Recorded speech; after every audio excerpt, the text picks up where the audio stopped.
Hi all, welcome back to my YouTube channel. ఈ వీడియోలో మనం ట్రాన్సాక్షన్ గురించి డిస్కస్ చేద్దాం. And before starting this video please subscribe to my channel for more updates, press bell icon. అందరు చూస్తున్నారా కానీ subscribe చేసుకోవట్లేదు, అందరు ఖచ్చితంగా సబ్స్క్రైబ్ చేసుకోండి అండ్ సపోర్ట్ మై ఛానల్. ఓకేనా. ట్రాన్సాక్షన్ అంటే ఏం లేదు, set of logically related operations. అంటే ఇలా ఒక సెట్ ఆఫ్, ఇక్కడ ఉంది ఎగ్జాంపుల్, ఏ సెట్ ఆఫ్ అంటే ఇది ఒక సెట్. ఓకే, ఇవన్నీ కూడా ఎలా ఉన్నాయి, ఈ ఆపరేషన్స్ అన్నీ కూడా ఇదొక ఆపరేషన్, ఇదొక ఆపరేషన్, ఇదొకటి 6 ఆపరేషన్స్ ఉన్నాయి. ఇదంతా ఒక సెట్. ఈ అన్ని ఆపరేషన్స్ యొక్క సెట్టే ట్రాన్సాక్షన్. ఇవి ఎలా ఉన్నాయి, లాజికల్గా రిలేట్ అయి ఉన్నాయి, అన్నీ కూడా ఒకటి దానికి సంబంధించినవి. ఓకేనా. అంటే a set of logically related operations is known as transaction. ఇది స్టాండర్డ్ డెఫినేషన్. ఓకేనా.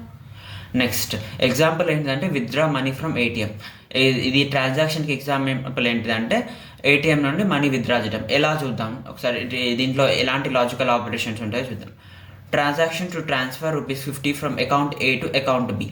అంటే అకౌంట్ ఏ నుండి అకౌంట్ బికి, అంటే అకౌంట్ ఏ నుండి అకౌంట్ బికి ₹50 మనీ ట్రాన్స్ఫర్ చేస్తారు. ఎలా ఉంటుందో చూద్దాం ఈ లాజికల్ రిలేటెడ్ ఆపరేషన్స్. ఓకేనా. ఫస్ట్ రీడ్ చేసుకోవాలి. ఓకేనా. ఏ కార్డు అంటే ఫ్రమ్ ఏ నుండి కదా మనం పంపించేది, ఏని రీడ్ చేసుకోవాలి. ఓకేనా. ఏలో నుండి ₹50 డిడక్ట్ చేయాలి. ఓకేనా. ఇనిషియల్ అమౌంట్ ఏలో ఎంత అమౌంట్ ఉందో రీడ్ చేసుకున్నాం ఫస్ట్. ఓకేనా. ఆ తర్వాత ఏలో ఉన్న అమౌంట్లో నుండి మనం ₹50 డిడక్ట్ చేసినాం. ఎందుకు డిడక్ట్ చేసినాం అంటే transaction to transfer ₹50 from A to be. ఓకేనా. ఏ టు బికి ట్రాన్స్ఫర్ చేయాలి కాబట్టి ఏలో ఉండే ₹50 డిడక్ట్ చేసి ఏకి అసైన్ చేసినాం. ఓకేనా. After right of A, remaining ఏలో ఎంత అమౌంట్ ఉందో అది ఏలో రాసుకున్నాం మనం. ఓకేనా. ఆ తర్వాత బీని రీడ్ చేస్తాం, అంటే బీలో ఎంత అమౌంట్ ఉంది. ఇప్పుడు బీకి ₹50 యాడ్ చేసినాం, ఎందుకంటే ఏ నుండి వచ్చిన, అంటే ఏ నుండి డిడక్ట్ అయిన రూపీస్ ఎక్కడికి పోవాలి అని అంటే బీకి పోవాలి. రైట్ ఆఫ్ బి అంటే బీలోకి తీసేసుకున్నాం. ఓకేనా. సింపుల్. ఫస్ట్ రీడ్ ఏ, ఆ తర్వాత ఏలో నుండి ₹50 డిడక్ట్ చేసినాం, రైట్ ఆఫ్ ఏ, ఆ తర్వాత ఏలో ఉన్న అమౌంట్ రైట్ చేసుకున్నాం అలా మనీ. ఒకటి కొంచెం కన్ఫ్యూజింగ్ ఉంటుంది, ఒక 2-3 ఎగ్జాంపుల్స్ చూడగానే మీకు క్లియర్ అయిపోతుంది, ఎట్లా రాయాలో అర్థమవుతుంది. ఫస్ట్ రీడ్, ఆ తర్వాత ఏదైనా ఆపరేషన్ పర్ఫామ్ చేస్తాం, అంటే ఏదైనా డిడక్ట్ చేయటం, యాడ్ చేయటం పర్ఫామ్ చేస్తాం, అది రైట్ చేస్తాం, అంటే సిమిలర్గానే ఉంటాయి, ఇదే స్ట్రక్చర్ ఉంటుంది. ఓకేనా. రీడ్ చేసినాం, ఏలో నుండి ₹50 డిడక్ట్ చేసుకున్నాం, ఏలో రైట్ చేసుకున్నాం, అది బీని రీడ్ చేసినాం, ఇక్కడ నుంచి ₹50 ఇక్కడ యాడ్ చేసుకున్నాం, అది రైట్ ఆఫ్ బి చేసినాం. ఓకేనా. కమిట్ అంటే ఏంటిదంటే permanently save all changes made in the transaction of A database, అంటే పర్మనెంట్గా సేవ్ చేయటం. ఓకేనా. ఇక్కడ మనం ఏం చేస్తున్నాం, ప్రతిసారి కమిట్ ఆపరేషన్ చేస్తున్నాం, ఎందుకంటే ఏలో ఉన్న అమౌంట్ని సేవ్ చేసేస్తున్నాం, బీలో ఉన్న అమౌంట్ని సేవ్ చేస్తున్నాం. ఓకేనా.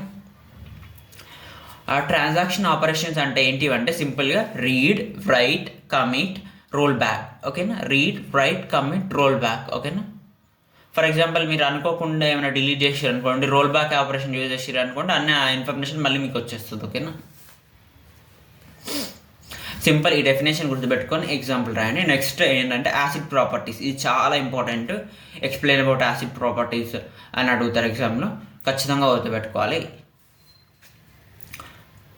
ఆ ట్రాన్సాక్షన్ ప్రాపర్టీస్ అన్నా కూడా ఇవే. ఓకేనా. The transaction has the 4 properties. They are used to maintain consistency in a database before and after the transaction. ACID properties అంటే 4 ప్రాపర్టీస్ ఉంటాయి. అవి దేనికోసం యూజ్ చేస్తారంటే in order to maintain consistency in database. Okay, డేటాబేస్లో consistency maintain చేయడానికి ACID properties use చేస్తారు. Okay. First one, atomicity. It states that all operations of the transaction takes place at once. If not, the transaction is aborted. ఏం లేదు, ట్రాన్సాక్షన్లో కొన్ని operations ఉంటాయని చెప్పిన కదా. ఇక్కడ మనం ఎగ్జాంపుల్ తీసుకుంటే ఇలా కొన్ని ఆపరేషన్స్ ఉన్నాయి, ఇలా 6 ఆపరేషన్స్ ఉన్నాయి. ఈ ఆపరేషన్స్ అన్నీ కూడా ఒక్కటేసారి జరగాలి, లేకుంటే అసలు ట్రాన్సాక్షన్ ఆగిపోవాలి. రెండింటిలో ఏదో ఒకటి జరగాలి, లేకుంటే ఆగిపోవాలి, సగం సగం జరగొద్దు, అంతే. Okay. The transaction cannot occur partially. The transaction should be complete. ఓకేనా. పార్షియల్ ట్రాన్సాక్షన్ అక్కర్ కావడానికి కుదరదు, ఇక్కడ కంప్లీట్గా ట్రాన్సాక్షన్ జరగాలి. దానికి ఎగ్జాంపుల్ అంటే ఇది ఏంటిదంటే ఎగ్జాంపుల్, అకౌంట్ ఏ నుండి అకౌంట్ బికి మనం ₹100 ట్రాన్స్ఫర్ చేస్తున్నాం. ఇనిషియల్గా అకౌంట్ ఏలో ఎన్ని ఉన్నాయంటే ₹600 ఉన్నాయి, అకౌంట్ బిలో ఎన్ని ఉన్నాయంటే ₹300 ఉన్నాయి. మనం ట్రాన్స్ఫర్ చేసినాక అకౌంట్ ఏలో ఎన్ని ఉంటాయి, 500 ఉంటాయి, అకౌంట్ బిలో ఎన్ని ఉంటాయి, 400 ఉంటాయి. ఓకేనా. ఎందుకంటే ₹100 పంపిస్తున్నాము, అంటే ₹100 ఏ నుండి డిడక్ట్ కావాలి, బీలో యాడ్ కావాలి. ఓకే. దీనికి సంబంధించిన ట్రాన్సాక్షన్ చూద్దాం. ఇది ట్రాన్సాక్షన్ టీ, దీనిలో T1 T2 అంటే ఏకి సంబంధించిందేమో T1, బీకి సంబంధించిందేమో T2. ఓకేనా, ఇందాక చూసిన ఎగ్జాంపుల్ ఉంటుంది. దీనిలో బాక్స్లో సగం సగం చేసి రాశారు అంతే. ఓకే, ఏని రీడ్ చేసుకున్నాం, ఏలో ఉండి 100 రూపీస్ డిడక్ట్ చేసినాం, రైట్ ఆఫ్ ఏ. అతను బీని రీడ్ చేసినాం, బీలో 100 రూపీస్ యాడ్ చేసినాం, రైట్ ఆఫ్ బి. ఇందాక ఎగ్జాంపులే, జస్ట్ ఇక్కడ అటామిసిటీకి ఒక ఎగ్జాంపుల్ రాయాలి కాబట్టి ఇక్కడ ఒక ఎగ్జాంపుల్ రాసినాం. Okay, next one consistency. Data is consistent before and after the transaction. Data అనేది కన్సిస్టెంట్గా ఉండాలి అంటే సేమ్గా ఉండాలి అని అర్థం. ఓకేనా, before and after the transaction అంటే ఎలాంటి ఎర్రర్స్ లేకుండా ఉండాలి, కరెక్ట్గా ఉండాలి కన్సిస్టెన్సీ. ఓకేనా, the integrity constraints are maintained so that the database is consistent before and after the integrity constraints అనేవి యూజ్ చేస్తారంటే in order to maintain the consistency in the database. Integrity constraints అనేవి use చేస్తారు. Consistency అంటే data is consistent before and after the transaction. The total amount must be maintained before or after the transaction. ఓకేనా, అంటే ఆ total amount అనేది must be maintain చేసే విధంగా ఉండాలి. ఎలా అంటే చూద్దాం, టోటల్ బిఫోర్ టీ అక్కర్స్. ఓకేనా, మనకి ట్రాన్సాక్షన్ అక్కర్ అవ్వకముందు టోటల్ అమౌంట్ ఎంత ఉంది ట్రాన్సాక్షన్లో చెప్పండి? 600 + 300 కదా, 900 ఉంది. ట్రాన్సాక్షన్ అయిన తర్వాత ఎంత ఉంది? 400 + 500 ఎంత ఉంది? 900. అంటే సేమ్ అమౌంట్ ఉంది కదా ట్రాన్సాక్షన్ జరిగినాక, ముందుకు జరిగినాక. అదే చెప్తున్నాను, టోటల్ బిఫోర్ టీ అక్కర్స్ అంటే ట్రాన్సాక్షన్ అక్కర్ రావకముందు ఎంత ఉంది? 900. ట్రాన్సాక్షన్ అక్కర్ అయిన తర్వాత ఎంత ఉంది? 900. అంటే సేమ్గా ఉంది. అంటే ఇందాక చెప్పిన కదా, కన్సిస్టెన్సీ అంటే సేమ్గా ఉండాలి. అంటే ట్రాన్సాక్షన్ జరగకముందుకు జరిగిన తర్వాత కూడా సేమ్గా ఉండాలి. దానికి ఏం యూజ్ చేస్తారు అలా ఉండాలి అంటే ఇంటిగ్రిటీ కన్స్టెంట్స్ యూజ్ చేస్తారు. ఓకేనా,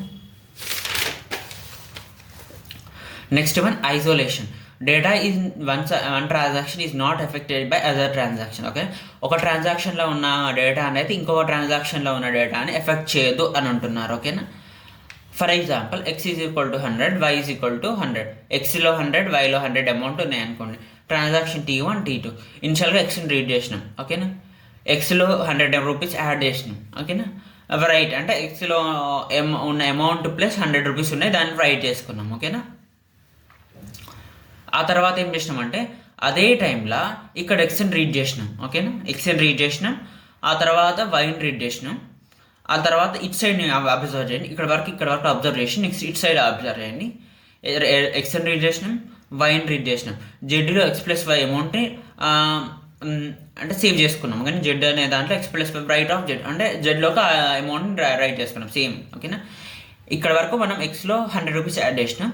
మళ్ళీ ఇటు అబ్జర్వ్ చేసినాం అనుకోండి, ఇక్కడ కట్ చేసి ఇటు అబ్జర్వ్ చేసినాం అనుకోండి. ఆ తర్వాత వైని కూడా రీడ్ చేసుకున్నాం, x+y అమౌంట్ని జెడ్లో యాడ్ చేసుకున్నాం, రైట్ ఆఫ్ జెడ్. ఓకేనా, ఇక్కడ వరకు బాగానే ఉంది ట్రాన్సాక్షన్. కానీ ఇక్కడ అబ్జర్వ్ చేయండి, మామూలుగా మళ్ళీ ఇది తీసేయండి. ఇప్పుడు వైని ఇటు సైడ్ చూడండి, రీడ్ వైలో ఉండి 50 రూపీస్ డిడక్ట్ చేసినాం, వై అమౌంట్ రాసుకున్నాం మళ్ళీ. ఓకేనా, వైలో ఉన్న అమౌంట్ 50 రూపీస్ డిడక్ట్ చేసినాం ఇక్కడ. ఓకేనా, ఇక్కడ ఏం చేసినాం, ఇనిషియల్గా ఉన్న వై అమౌంట్నే తీసుకున్నాం. ఓకే, ఇక్కడ అబ్జర్వ్ చేస్తే మనకి ఇక్కడ డిడక్ట్ చేస్తున్నాం మనం వై అమౌంట్ని, ఇక్కడ డిడక్ట్ చేసేస్తున్నాం వై అమౌంట్. కొంచెం కన్ఫ్యూజింగ్ ఉంటుంది, జాగ్రత్తగా వినండి. ఇక్కడ వై అమౌంట్ ఏం చేస్తున్నాం మనం? డిడక్ట్ చేసేస్తున్నాం. ఓకేనా, ఇక్కడ వై అమౌంట్ ఏం చేస్తున్నాం? ఇనిషియల్ అమౌంట్నే యాడ్ చేస్తున్నాం. ఓకేనా, ఇక్కడ వై అమౌంట్ ఏమో డిడక్ట్ చేసి వైలోకి రాసేసుకుంటున్నాం. అంటే వైలో 50 రూపీస్ తక్కువ ఉన్నాయి ఇక్కడ మనకి. ఇక్కడ చూసుకుంటే ఏంటి, ఇనిషియల్ అమౌంట్ అంటే 50 రూపీస్ తీసేయక ముందుకు అమౌంట్ ఉంటుందిగా, అదే యాడ్ చేస్తున్నాం ఇక్కడ x+y ఈక్వల్ టు జెడ్లోకి. అంటే ఇక్కడేమో ఇనిషియల్ అమౌంటే ఉంది వైకి. ఓకేనా, ఇనిషియల్ అమౌంటే ఉంది. ఇక్కడ చూసుకుంటే వైలో ఏముంది? 50 రూపీస్ డిడక్ట్ అయినాయి మనకి వైలో. ఓకేనా, అదే వై వాల్యూ ఏమైతే 50 రూపీస్ డిడక్ట్ అయినాక x-y 50 కదా, ఇక్కడ ఏముంటుంది? ఎక్సే ఉంటుంది వై వాల్యూ, ఎందుకంటే ఇనిషియల్ వాల్యూ ఏది ఉంటే అది వైకి. కన్ఫ్యూజ్ అవుతారు అనుకుంటా మీరు. ఇక్కడ ఏం లేదు, ఇక్కడ వరకు ట్రాన్సాక్షన్ బాగానే ఉంది ఇట్లా చూసుకుంటే మనకి. కానీ ఇటు చూసుకున్నాం అనుకో ట్రాన్సాక్షన్ని, వైలో మనం 50 రూపీస్ డిడక్ట్ చేసినాం. అంటే వై వాల్యూ అనేది మారుతూ ఉంటుందిగా. కానీ ఇక్కడ ఏం చేసినాం మనము? ఉన్న వై వాల్యూనే దీంట్లోకి అసైన్ చేసినాం. ఓకేనా, జెడ్కి అసైన్ చేసినాం. అంటే x+y అంటే ఎక్స్తో యాడ్ చేసి వైకి అసైన్. వాల్యూ అనేది మారుతుంది కదా, డిడక్ట్ చేయని అమౌంట్తో డిడక్ట్ చేయకముందు ఎంత అమౌంట్ ఉంటుందో ఆ అమౌంట్ని జెడ్లోకి యాడ్ చేసినాం. ఓకేనా, ఇక్కడ ఏం జరుగుతుంది అంటే ఒక ట్రాన్సాక్షన్ ఇంకో ట్రాన్సాక్షన్ ఎఫెక్ట్ చేస్తుంది అని చెప్పుకోవచ్చు. ఓకేనా, the data used by the first transaction cannot be used by the second transaction until the first one is completed. ఓకేనా, ఏదైతే డేటా ఫస్ట్ ట్రాన్సాక్షన్ యూజ్ చేసిందో ఆ సెకండ్ ట్రాన్సాక్షన్ యూజ్ చేయదు until the first transaction is completed. ఓకేనా, ఇక్కడ ఏం జరిగింది అంటే ఫస్ట్ ట్రాన్సాక్షన్ కొంచెం అక్కరగానే సెకండ్ ట్రాన్సాక్షన్ మొదలవ్వటం వల్ల ఏమైంది? ఎర్రర్ వచ్చింది. అదే ఫస్ట్ ట్రాన్సాక్షన్ మొత్తం అయిపోయిన తర్వాత నీకు వై వాల్యూ ఎంత ఉందో తెలుస్తుంది. అప్పుడు నీకు ఏమైతే సెకండ్ ట్రాన్సాక్షన్ స్టార్ట్ చేసినాం అనుకో, వై వాల్యూ ఎంత ఉందో తెలుస్తుంది, కరెక్ట్ వై వాల్యూ. ఇక్కడ మనకు కరెక్ట్ వై వాల్యూ తెలియలే, ఎందుకంటే సెకండ్ ట్రాన్సాక్షన్ ఎప్పుడో స్టార్ట్ చేసినాం. అంటే ఫస్ట్ ట్రాన్సాక్షన్ అయిపో ముందుకే సెకండ్ ట్రాన్సాక్షన్ స్టార్ట్ చేసేసరికి మనకు వై వాల్యూ తప్పు వచ్చింది, ఎందుకంటే వై వాల్యూని అంత అప్పటి వరకు మనం ఇంకా డిడక్ట్ చేయలేదు వై వాల్యూని. ఓకేనా, ఏమి లేదు, అంత అర్థం కాని వాళ్ళు ఎవరైనా అంటే సేమ్ ఇదే ప్రింట్అవుట్ చేయండి ఎగ్జామ్లో. ఓకే, నెక్స్ట్ మన durability. After commit data becomes permanently recorded in the database even in the event of system fail. Okay, commit చేసిన తర్వాత డేటాబేస్లో ఆటోమేటిక్గా డేటా అనేది స్టోర్ అయి ఉంటుంది, అంటే పర్మనెంట్గా స్టోర్ అయి ఉంటుంది. Even in the event of system, అంటే సిస్టమ్ ఫెయిల్యూర్ జరిగినా కూడా డేటా అనేది కమిట్ చేసిన తర్వాత పర్మనెంట్గా స్టోర్ అయి ఉంటుంది అని చెప్తారు. ఓకేనా, if you like my video please share it to your friends. Thanks for watching. ఎవరైనా అర్థం కాని వాళ్ళు ఉంటే జస్ట్ ఇది గుర్తుపెట్టుకోండి, సింపుల్గానే ఉంటాయి, ఎగ్జామ్లో డైరెక్ట్ రాసేయండి. ఓకే.